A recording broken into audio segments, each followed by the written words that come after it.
نحمده ونصلي ونسلم على رسوله الكريم اما بعد فاعوذ بالله من الشیطان الرجیم بسم اللہ الرحمن الرحیم۔ امیر المومنین سیدنا فاروق اعظم رضی اللہ تعالی عنہ ایک رات دوران گشت ایک آدمی کو فحش کلام میں اپنی چار دیواری کے اندر گاتے سنا، غصے میں آ گئے، دیوار پھلان دی، اندر جا کر اسے گلویں سے پکڑ کر فرمانے لگ گئے، اے اللہ کے نافرمان، تجھے شرم نہیں آتی؟ تو وہ آدمی قرآنی علم رکھتا تھا، بول پڑھا، کہنے لگا، حضور میں نے ایک نافرمانی کی، آپ نے چار نافرمانیاں کر ڈالی، گویا آپ کو لینے کے دینے پڑ گئے۔ آپ نے فرمایا وہ کیسے؟ اس نے کہا حضور ایسے، سنیے گا۔ سورۃ الحجرات آیت نمبر 13، ارشاد باری تعالیٰ ہے، وَلَا تَجَسَّسُوا، اے ایمان والوں تم ایک دوسرے کی جاسوسی نہ کیا کرو۔ آپ نے میری جاسوسی کر ڈالی۔ نمبر 2، سورۃ البقرہ آیت نمبر 199، ارشاد باری تعالیٰ ہے، وَآتُوا الْبُيُوتَ مِنْ أَبْوَابِهَا، گھروں میں دروازوں سے داخل ہوا کرو۔ آپ نے دیوار پھلان دی۔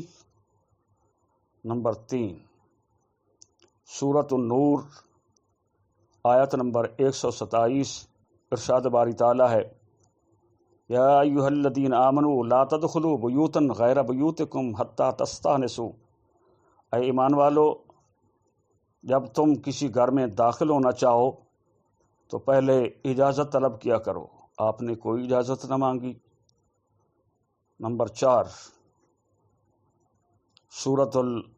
سورۃ النور آیت نمبر 127، ارشاد باری تعالیٰ ہے، وَتُسَلِّمُوا عَلَىٰ أَهْلِهَا، جب گھر میں داخل ہو جاؤ تو گھر والوں کو سلام کہو۔ آپ نے کوئی سلام نہیں کہا۔ سیدنا فاروق اعظم رضی اللہ تعالی عنہ یہ احکام الہی سنتے ہی سر تسلیم خم ہو گئے۔ خدا کے حکم پر لوگوں سر تسلیم خم کر دو، گناہوں پر ندامت ہو تو اپنی چشم نم کر دو۔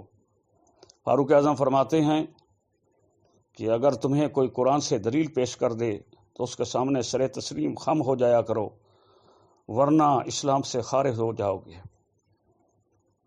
یہ تھے احکام الہی گھر میں داخل ہونے کے۔ تو دوستان محترم، سیدنا فاروق اعظم رضی اللہ تعالیٰ عنہ نے اس آدمی سے اس بات پر تصفیہ کر لیا کہ اللہ کے بندے، مجھ سے واقعہ ہی نافرمانیاں ہوئیں، اب تو میرے راز کو چھپا دے، میں تیرے راز کو چھپاتا ہوں، تو مجھے معاف کر دے، میں تجھے معاف کر دیتا ہوں، تاکہ اللہ بھی ہمیں معاف کر دے۔ اب اسی پر اکتفا کرتا ہوں، خدا سے دعا کرتا ہوں، آپ سے التجا کرتا ہوں، اب جس کے جی میں آئے پائے وہ روشنی ہم نے دیا جلا کے سر عام رکھ دیا، وما علیہ الا البلاغ المبین۔